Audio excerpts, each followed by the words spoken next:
Da li imaš mnogo da radiš za sutra? Pa imam odgovaranje iz hemije i fizike i da vežbam za takmičenje iz srpskog. Šta je bilo? Mislila sam da se igramo kao i pre. Kako to misliš? Sećaš li se? Baš ovde nam je bila tvrđava.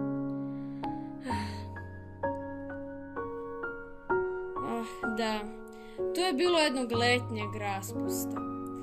Naše braća su mislili da su bolji od nas i zato smo se posvađali sa njima. Nas dve smo sagradile tvrđavu kako bi se odbranile. Bila su to lepa vremena. Baš se toga sećam.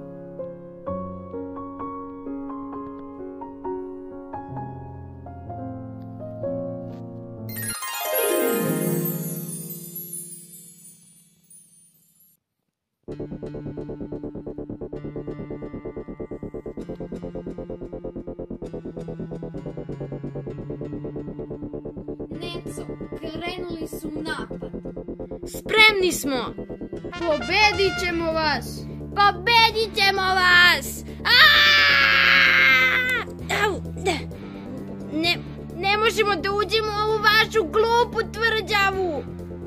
Da nije nje, pobedili bi vas. Ali zato ova tvrđava se nikada neće raspasti. Biće zauvek ovde! Međutim, vreme je prolazilo. Tvrđava se vremenom raspala. Na kraju, od nje je ostao samo mali deo. Deo uspomene. Neco, pa zar nisi rekla da imaš da učiš? Hajde, idemo.